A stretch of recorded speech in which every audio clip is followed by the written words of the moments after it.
Welcome to Let's Get Writing. I'm Kathryn Taylor, your host. This show is the show that tells you the stories behind the stories and gives you the wonderful opportunity to meet the authors. And you can find all my shows on YouTube at Kathryn Taylor TV. So please check it out and subscribe.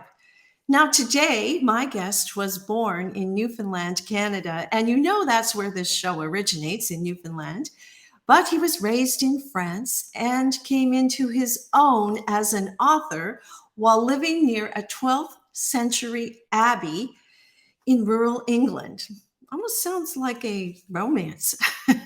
He's an attorney by day and a speculative fiction author by night, penning novels and short stories in adult science fiction, which is a lifelong passion for him.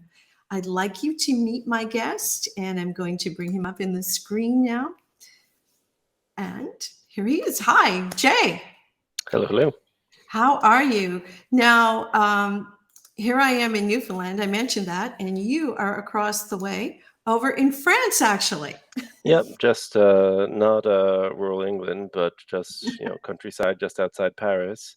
Had a trip to this amazing old ruined tower there today. So not 11th century abbey. This was more like a 9th century fort. But anyway, yeah. It's all inspiring. And I love the way that with the virtual platform, I can connect with people all over the world. And thank you so much for joining me today. Well, thanks for the invitation. Now, speaking of technology, your novels whisk us away to the future where technology is a little bit scary. The books we're going to talk about, Always Greener and The Rude Eye of Rebellion. But before we get into the books, I really want to ask you, what is speculative fiction? That was a new term for me, and it may be for our viewers. Yeah, speculative fiction or spec fic is a bit of an umbrella term, to be fair. You could say it covers science fiction, fantasy, horror as well. Basically, anything where you are exploring possibilities, alternatives to reality, essentially. Whether that's in a fantasy setting, whether that's in a near future or far future science fiction setting, whether it's in present day urban fantasy or contemporary horror works or anything like that, where um, the rules of reality are different, basically. And speaking of reality, reality is a big part of your first book, Always Greener, and something that we're all caught up in today, and especially with this news of the writers' strike, the American Writers Association, is it? Well, the union, The Writers Guild. Union of America, yeah, they are on strike. So that's how a lot of the reality shows came to be back when they Mhm. had a strike. I think it was around 2003. So we might be Absolutely. seeing a lot more of reality TV coming up. But you took that idea and you took it into your book in a way that makes us look at ourselves a little bit and wonder, how caught up are we in this? Just tell me a little bit about what inspired you to write about this and about the novel. I'm going to bring the covers up while we're talking about them. There we Yeah.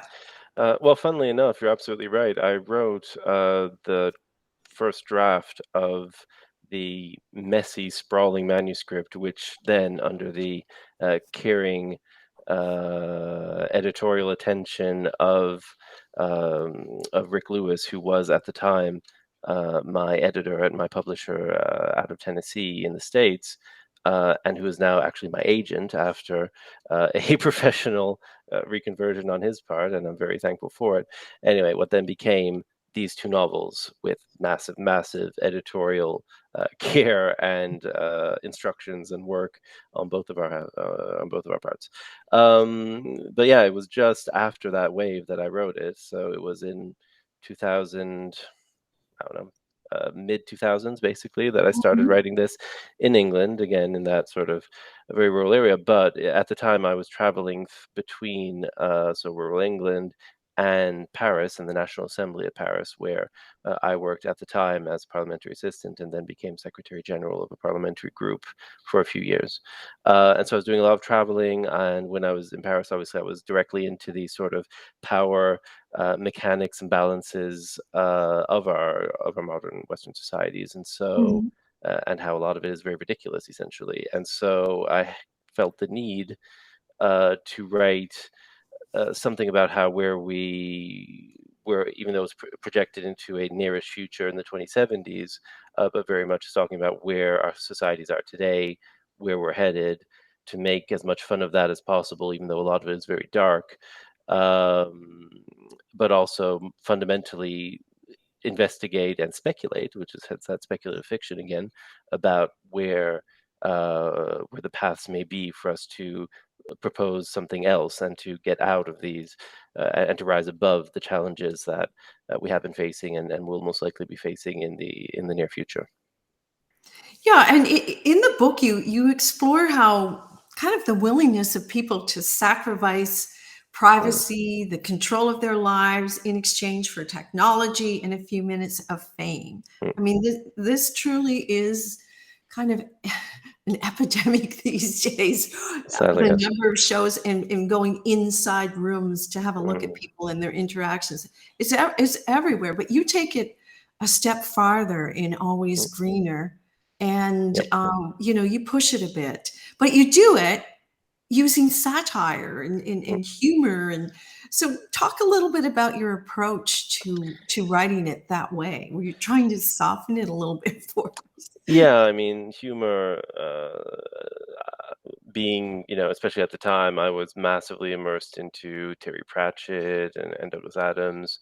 And so I don't think I could write without having that sort of Mary Poppins-esque spoonful of sugar of humor that helps the medicine of the message, or at least the Mm. dark themes that you're investigating and the possible solutions to those, to help that go down.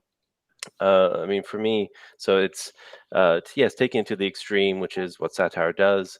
In this case, it's technology that allows everybody in the world to see through the eyes of all these contestants in this reality TV show, and everybody trying to prove that they have the worst life and they're the world's biggest victim, and therefore the most deserving of recognition as victims. Which is, I found an interesting conceit, both to have humor, but also to have um, basically a framing device to go into all these different lives, ourselves as readers through the eyes of the main character, who is the host of the show, sometimes unwillingly.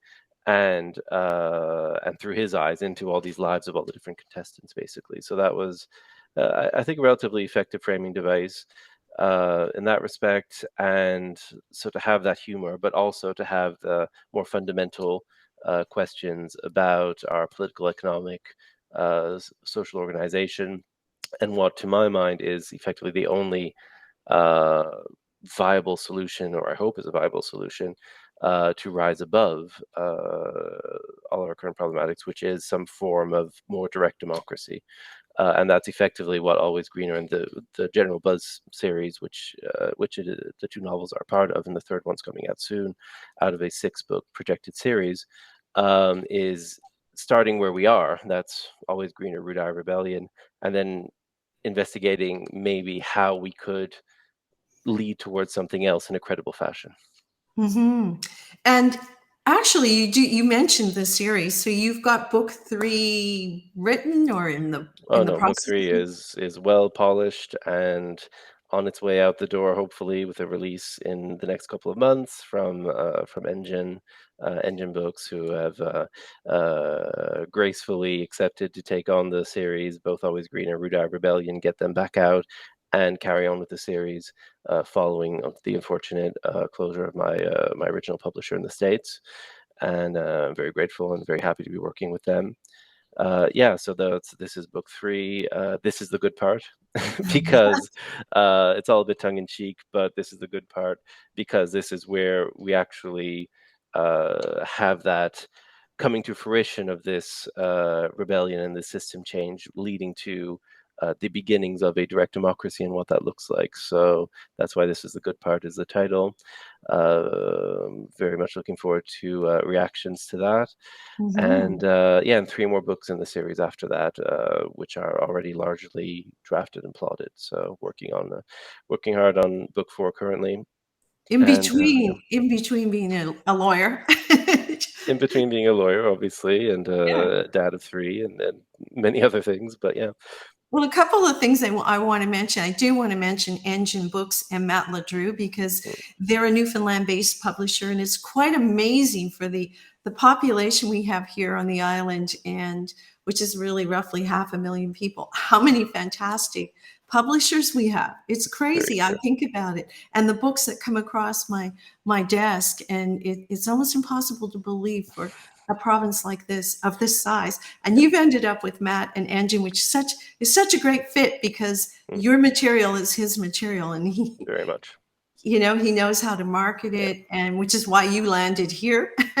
yep, And I think it's such a good fit. And your agent is still there, I guess. I think all writers, and that's when this show really took off, was because when we hit COVID, it took away those opportunities for writers and even publishing houses to make sales and yep, to reach the readers. absolutely. And a huge part of what I did during that period was reach out to authors to say, here is a platform you can be on, and we'll let people know that you're still writing and still producing things. So it's very nice to see you here with Engine Books. But Yeah, you mentioned how your former editor is now your agent. So yes. talk a little bit about agents, because writers out there, maybe readers want to know, Mm. why an agent? Why do you need an agent?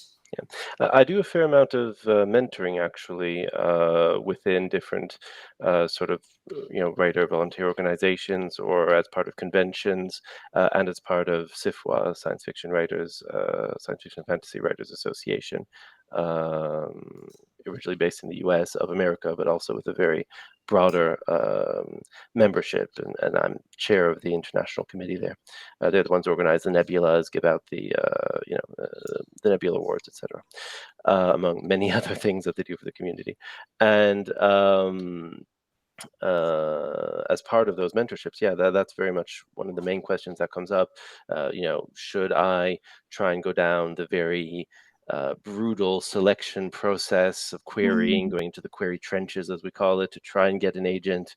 Or should I consider self-publishing, which is obviously an extremely unquestionably valid route as well, and more so, or some sort of hybrid situation as well, big presses, small presses, et cetera, many questions from a professional point of view. With regards to agents, why go through all that massive struggle of getting one in the first place when Mhm. they are the first doorkeepers? It's because basically, yeah, that is the way, especially in science fiction fantasy, but not just.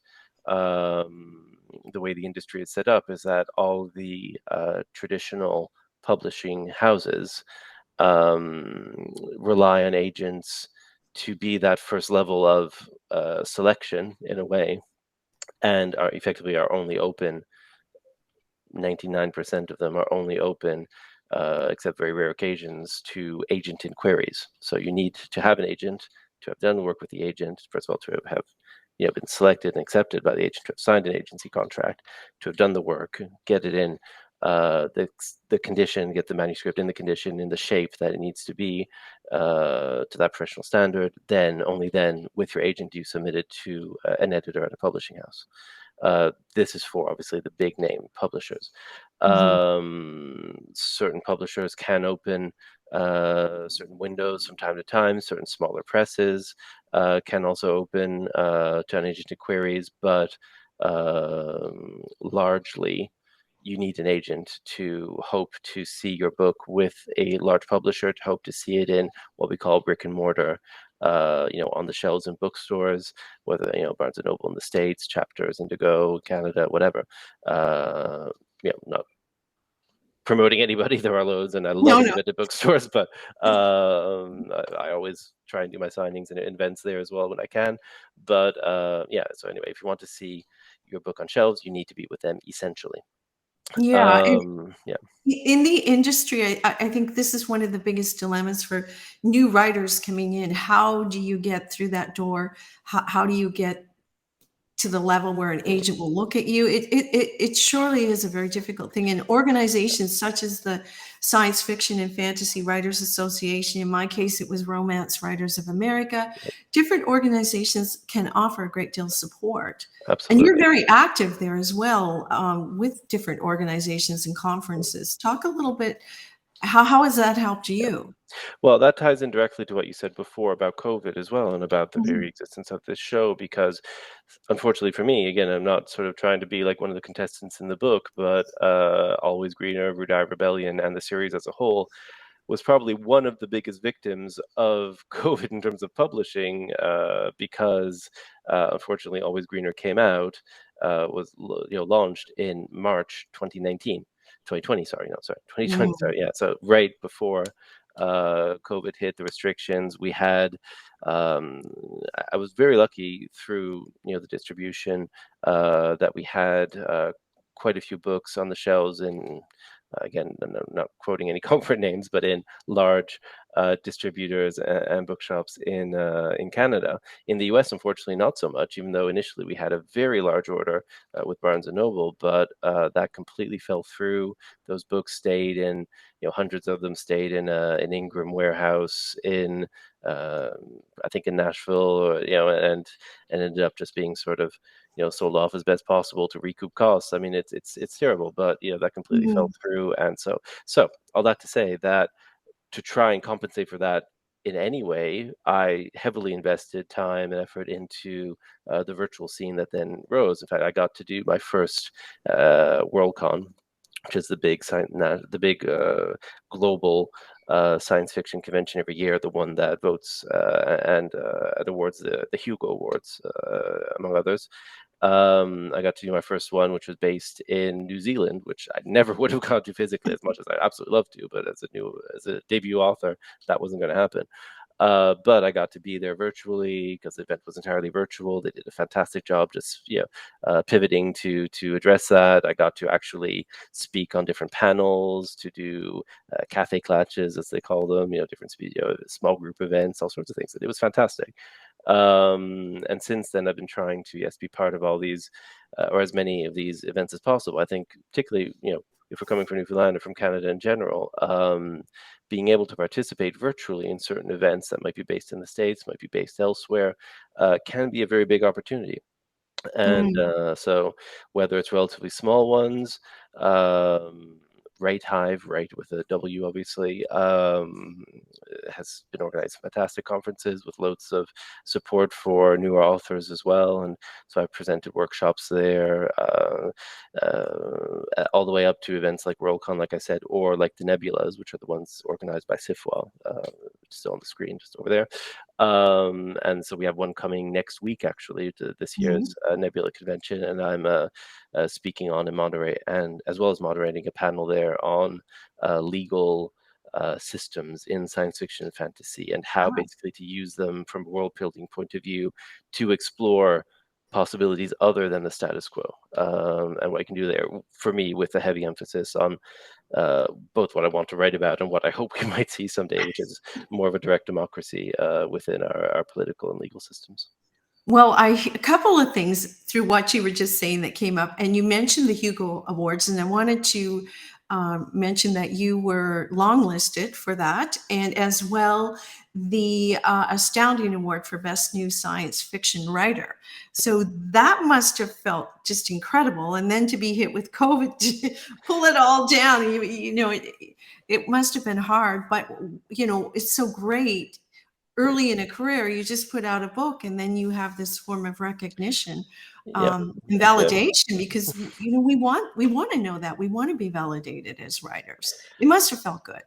Well, I mean, hopefully it's just that, that sort of recognition, if it can help get the book in front of more eyes and more brains, that's the only real merit of it. And then have more of a discussion around the ideas, as well as hopefully entertain and get a few chuckles along the way, then all the better. Yeah, I mean, it's awesome, obviously, especially last year, which was my last year of eligibility for the Astounding Award for Best New Mhm. Writer. I was so close to actually being on the ballot and being nominated. That was a little bit, great, but at the same time, you can't help but think, a smidgen more. But anyway, no, Well, no, obviously that it's just fantastic, and especially then, yeah, to be longlisted alongside, names that I've, been reading for ages, and people that are objectively, amazing writers to be there with, for the Hugo Award for Best Novel. I mean, yes, that's obviously, yeah, something that I never really expected, but that was pretty neat. shockingly surprising, and they're really astounding, like the other award, but at a very personal level in this case, and yeah, a great honor. Well, it's encouraging. Those awards give you a chance to say, "Hey, people are liking what I'm writing. Let's keep at this." And you mentioned as well you're doing the workshop on legal aspects. But how does that influence your writing? Being a lawyer, Mm, yeah. Massively. Not that well, these novels aren't. I have one that is also written that I published, and my agent's going to be taking on submission very soon to all the big publishing houses, which is a legal thriller, which is directly linked to being a lawyer and so on. So a science fiction legal thriller. But in the case of these novels, it's more that there are legal, political themes and ideas and consequences. I mean, as I say in all these workshops and so on, because it's the first thing they tell you at law school is that everything is law. In Latin, ubi societatis ibi jus. Where there is society, there will be law. There has to be law. Mhm. So effectively, yeah, just buying a loaf of bread from a shop, you're not aware of it, but you're entering into a contract, and a contract that relies on all sorts of things: commercial contracts, systems, labor law, money law, a thousand different areas for that exchange to even be able to happen in the first place. And so it's in terms of world building, like anything, it's the iceberg theory that what you see, that tiny tip that you see, and that's very appropriate nowadays without going into any funnily named ones that going down Eclipse Bay Southway, if I'm not mistaken. But anyway, that you see the tip of the iceberg, Mhm. but it implies, even if you don't see it, a much larger amount of world building, beneath the waterline. So uh, what you have to be, as a writer, you have to be aware of what's underneath the water, or at least vaguely aware of it. You don't have to have everything fleshed out, but enough that that bit that you do see is credible. And by putting that tiny bit in, you don't need to put in 100 pages of world building and exposition. That bit speaks for the rest, or at least speaks enough for the magic of the story and the world building to carry on. Absolutely. And what you've just said there is what we all struggle with as writers. How do we do that? You made it sound very concise, but that's where you sweat. It is. It's a Many lot of times, work. late at night, early in It's a the lot morning. of work. Yeah. And speaking of that, how do you plan your writing days? How do you get your writing in? I mean, you're very busy. You're traveling. You're working intensely, and so how does your writing fit into all of that? And the traveling point is interesting. Lot of, especially what went into Always Greener, a lot of it was written in airport bathroom stalls, among other places. Small private uh, corners, and hotel rooms and whatnot. But globally, no, I write more sort of almost as a bit of a reward at the end of the day, at the end of the workday. That's when I find that things work well for me. So obviously I'm essentially self-employed, and very free with my time. But come 4 or 5, 6, at the end of relatively satisfactory workday, have accomplished the goals for the day, then I can say, okay, that's great, and now I can sink into you know an hour, 2, 3, whatever writing session, and possibly some more later. But big pot of tea, green tea or something, and then start start banging away at the keyboard. Yeah, it's the world of a writer, it takes a lot of discipline. It's a lot of time with yourself, you, yourself, and I, or me, myself, and I. Mhm. It is, Oh, and it your is. mind.